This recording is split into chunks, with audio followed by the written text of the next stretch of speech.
welcome back. Another report from the resort today. I'm borrowing the internet and set up at a table here. There is the beautiful sea behind me, as you can probably see. Yeah, it's nice. Got a pot of tea here, and I'm figuring I'd just talk to you guys about gardening. I went out this morning and checked on the Three Sisters garden. I've pulled the corn in from it. I filmed a video on it, but haven't been able to edit and post it yet. But the Hubbard squash, which I covered the nodes on and got them producing again, they were actually making two small squash. So it looked like I was going to have Hubbards until this morning. When I checked on them this morning, they were both drilled by vine borers right near where the squash were being produced, and the vines are yellowing and dying, which means that those squash are never going to mature into anything, which is really disappointing. I mean, we went from 7 seeds down to like 5 plants, down to 3 that did okay, down to 2 that started to make squash, and now both of those have been nailed. So I guess that's it for the Hubbard experiment this year. Also, the sweet corn has decided it's going to bloom at about 2 foot tall, which is a very bad sign. That means we're not going to get corn. It just if corn does that, it's because of stress. So I think a combination of the sheep damage, maybe the climate. Not exactly sure why that's going on, but we're not going to get sweet corn either. So I also planted another section of pumpkins, and a lot of the seeds didn't come up. So I don't know what's going on there. And the pumpkins down the hill are not producing as many pumpkins as I think they should. So honestly, it feels sometimes like you just fail and fail and fail. And I was thinking about it this morning and how many times people start gardening and they maybe garden for a year. They might have a little bit of success and get excited, but often they have failures and they get discouraged. And the next year they might try it again, and then they do badly again, and then they give up. What I don't want you to do is give up. Like my book, Totally Crazy Easy Florida Gardening, right?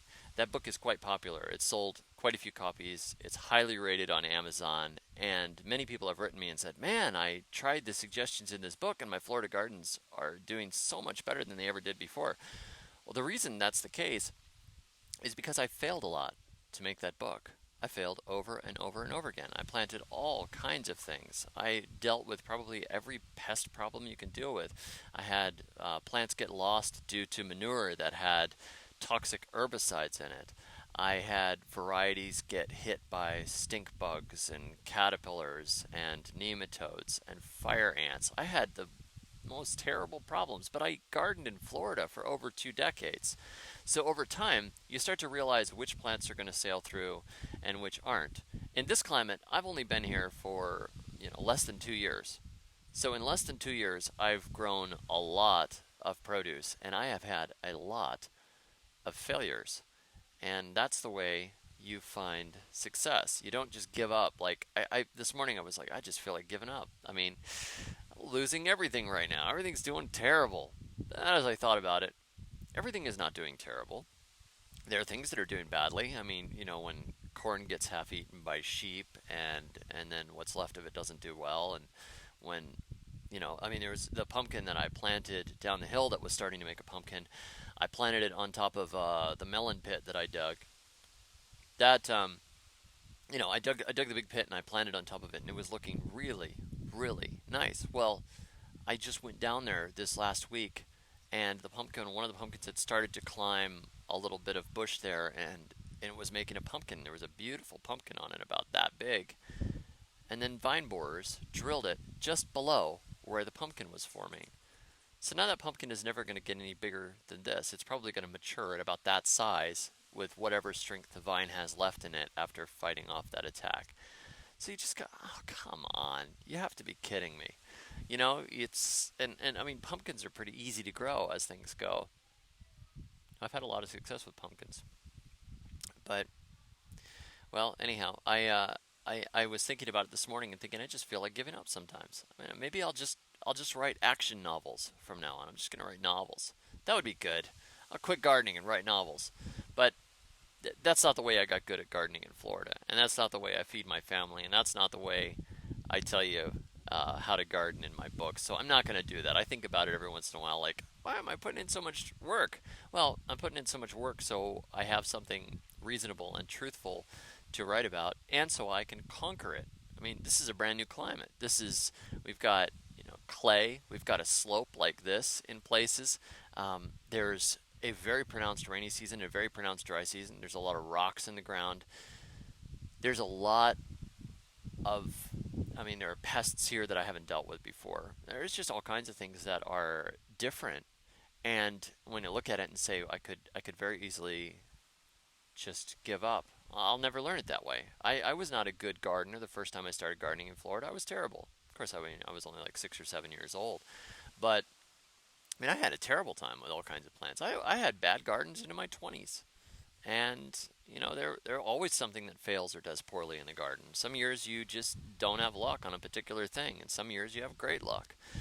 But over time, you make less and less failures because you start to realize what does well and what doesn't do well. And so, as I was considering it this morning, I was talking to my wife about quitting. She said, your yams are doing great. I said, yeah, the yams are doing well. And she said, the perennial cucumbers are doing great. Yep. And I said to her, yeah, and the cassava's doing good. The peanuts are doing good. The sweet potatoes down the hill are looking really well. And the pumpkins are not a failure. There's plenty of vines making. There's like a 20-pound pumpkin or something on one of my son's pumpkin vines right now. I've got other ones that have formed. I've got, half a dozen pumpkins that grew this year already. I shouldn't worry about it. It's just sometimes when you see things failing, you start to think of everything failing. And like my mom used to say, count your blessings. And when you start thinking of the things that are doing well, you start thinking of the fact that you have good health, or that you're not living on the street, or that you had a good dad or a good mom or whatever else. You start to not think so much about the fact that you didn't have quite enough money to pay your electric bill. It just doesn't seem that important. You could have cancer, and then if you do have cancer, you start thinking of other things you're thankful for. Well, I'm thankful that it wasn't like this, or I'm thankful it wasn't like this, or I'm thankful it's not my child that has cancer. I can handle it. There's always something to be thankful for, and there's always something to learn from every one of those failures. So I was looking and saying, Katuk does really well, Moringa does really well, the yams do really well, Tanya, Dasheen, a lot of these things are doing fantastic in my gardens, and they're growing well. And a lot of them I did not try last year. I tried other things last year and kind of decided I didn't really feel like doing mini pigeon peas again or some of those things. And I had terrible time with cabbages, but who needs cabbages when I have moringa or katuk? I can grow those. The cucumbers I grew last year and failed. They were just typical like straight 8 type cucumbers. Well, I found the Indian perennial cucumbers, and those are doing well, so I don't need to grow the big straight 8 cucumbers. So I can look at the list of stuff that did well this year and say, okay, these things here are what I'll plant next year. I'll make them dominant, and I will try more things. Hubbard squash may not pull it off. I'm going to try it again. But Hubbard squash just may not be adapted well enough to this climate. So I'll try more of the local pumpkins. Or I might try some varieties from elsewhere. I might try a Honduran variety or something. So don't give up when you're failing, when it seems like you did a terrible gardening year. I'm not going to give up. I'm going to keep pushing at it, and you will fail your way to success, as I did that little video, Better Gardening Through Experimentation. It's not that big a deal.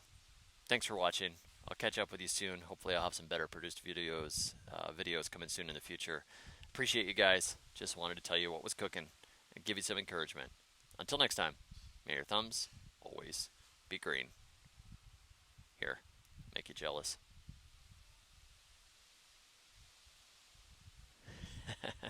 I do have things to be thankful for. God bless you all. Catch you soon.